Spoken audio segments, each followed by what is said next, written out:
السلام عليكم ورحمة الله وبركاته. maantay oo axada sida nooga barateenba barnaamijkii codka bulshada oo aan mar walbaba soo diyaariyo aniga iyo jaamac faraslan aan daadihino ayaa diyaar idin ah. laakiin maanta waxaan ka hadli doonaa maadaama ay soo dhowaatay xilligii doorashada aniguna aan sharaxanahay waxaan ka hadli doonaa doorashada iyo arrimaheeda iyo sidii aan dadka Soomaaliyeed ula hadli lahaa oo ay uga qayb gali lahaayeen doorashadaas taasoo aad iyo aad muhiim u ah dadweynaha Soomaaliyeed. maxaa la yiraahdaa chanaskan aadka u weyn ee jira hadeer in ay helaan qof u matala miiska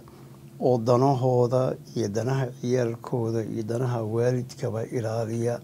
mantaqaanaa maxaa la yiraahdaa aad u dhowra labada shay ee dalkan aan la nimi ee ah dhaqan iyo diin. haddii dhaqanka iyo diintu uu naga lumo waxaan noqonaynaa xashiishka mantaqaanaa saa u aragtaan ummadaha kaloo marka waa inaan labadaas aan ku adeegnaa si aan mantaqaanaa uga tagno ciyaalkayaga legacy iyagana dhaxli doona dalkanna waa dalkayaga mantaqaanaa meelaan uga socono ma laha. marka waxaan leeyahay ummadda Soomaaliyeed walaalayaalow talaadada waxaa bilaabanaysa waxyaabaha loo yaqaano advance votingka ama doorashada hordhaca ah. talaadada arbacada khamiista jimcaha iyo sabtida 5 cisho ay soconaysaa 8 ayay bilaabanaysaa. aniga waxaan ka sharaxanahay Ward B waxa weeye 127 Avenue wixii ka jira North ilaa aad dhaafto Crystalina iyo mantaqaanaa maxaa la yiraahdaa Brentnell iyo Maconic mantaqaanaa dusha u sii dhaaf ilaa xuduudda cityga ay la leedahay Sturgeon. tan kale markaad dhinaca istiga aad ka soo bilowdo 82ga oo dhinaca istiga aad soo aadana waa 66 maxaa la yiraahdaa 50 Street Manning Victoria Trail Fraser ilaa 17 Street aad ku tagtid waxaa degan number aad u fara badan oo ummadda Soomaaliyeed ah oo waalidiin mantaqaanaa يعني ciyaalka ay iskuulka u dhigtaan maxaa la yiraahdaa waalidiintaas si ay codkooda uu u noqdo mid la maqlo codkoodana uu u noqdo mantaqaanaa maxaa la yiraahdaa mid daafacaya maxaa la yiraahdaa yani ciyaalkooda iyo mustaqbalkooda ayay waxay u baahan yihiin nin garaba oo miiska fadhiya oo waxa ka socda miiska mantaqaanaa maxaa la yiraahdaa yani mar walbaba yani u sheegaya khatarta iyo waxay leedahay mantaqaanaa maxaa la yiraahdaa yani siyaasadaha lagu dhaqo tacliinta siyaasadahaasoo ka timid dacwooyin fara badan oo ay waalidku mar walba soo jeediyaan laakiin aan dheg jalaq loo siin. sababtuna waxay tahay waxa weeye qolooyinka hadda sameynaya maxaa la yiraahdaa mudaharaadka macallimiinta Alberta Teachers Association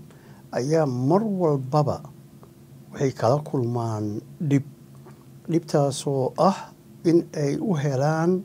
yacni xorriyad taama sida ay cunuga mantaqaanaa yacni ay ugu shubi lahaayeen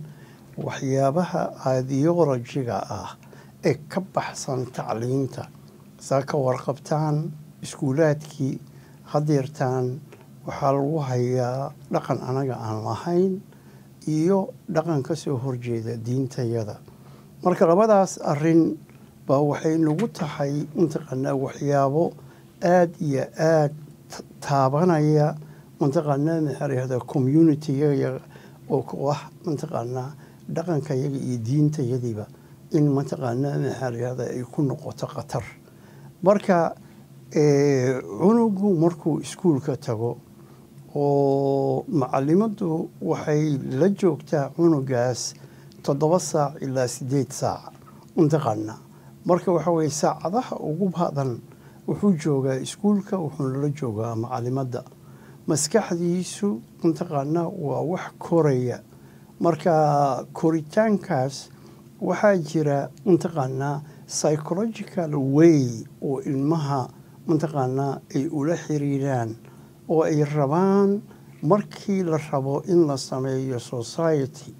يعني social reform in lagu sameeyo qofka weyn waa adag tahay si lagu bedelo laakiin si qofka yar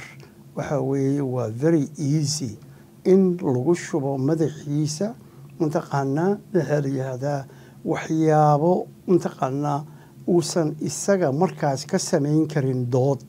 laakiin ixtiraamka uu hayo macallimada iyo qofka wax u dhigaya ay mataqaanaa yani gelin karto maskaxdiisa waxaa jira dhowr shay oo iskuulaadka ka dhaca mataqaanaa oo ah in ardayga yar mataqaanaa lagu yiraahdo yani mararka qaarkood in la yiraahdo bodigaagu aan ku leeyahay adigu nin baa tahay laakiin bodigaaga iyo mataqaanaa structurekiisu wuxuu u egyahay mataqaanaa maxaa la yidhahdaa gabar marka waxaa ku fiicnaan lahayd inaad gabar noqoto ama gabar lagu yiraahdo waxaad ku fiicnaan lahayd inaad nin noqoto waa waxyaabaha siyaasadaha hadda socda weeye mataqaanaa haddana lagu yiraahdo mataqaanaa maxaa la yidhaahdaa mataqaanaa ha u sheegin waalidka sir aniga oo macallimadaada ah iyo adiga naga dhaxaysa waay tan kale waxaa jira sharci ay baasgareeyeen dowladdii NDP ee hore u jirtay oo la yidhaahdo Bill 24 GSA kaasoo oranayay macallimiinta iyo mataqaanaa administratorska yacni sharcigu wuxuu farayaa in wax alla wixii ka dhacay iskuulka aysan la wadaagi karin waalidka marka waxaa lagu yahay mataqaanaa maxaa la yidhahdaa horor waalidiintii iyo ciyaalkii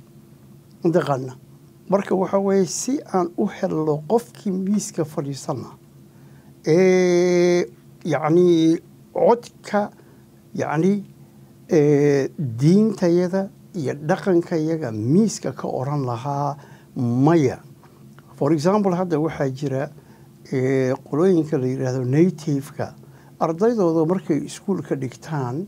waxay leeyihiin behavior teacher coaching oo mataqaanaa maxaa la yidhahdaa dhaqankooda iyo habkay behaviorkooda iyo waxooda coach gareeya annaga mataqaanaa behavior teacher coaching ma lihin mataqaanaa only people oo leh waxaa weeye native-ka marka waxaa weeye dhaqankaagii qofka ma yaqaano marka wuxuu kugu dhaqayaa aan ku leeyahay dhaqankii westiga ahaa oo isagoo ku soo koray macallimadii ayuu wuxuu rabaa adiga inuu kugu dhaqo mataqaanaa marka protectionkaagii ama waxyaabihii adiga ku ilaalinayay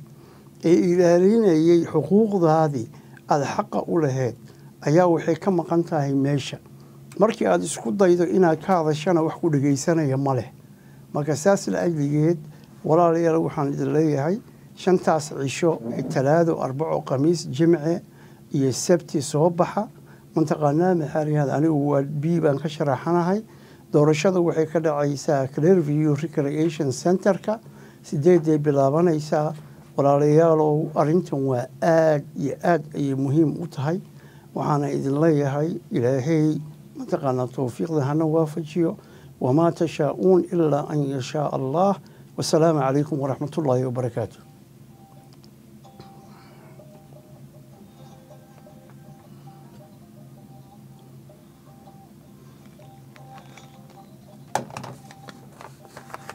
عليكم السلام ورحمة الله وبركاته أدي هذا يوم معتين إنجنير أحمد علي المرح وكذا جيسنا يسين ماذا شفرا برنامجكي codka bulshada uu toddobaad walba noo soo diyaariyo aad iyo aad ayuu u mahadsan yahay dhowaan waxaad maqli doontaan waraysyadii musharaxiinta kale iyo ku xiga Ashley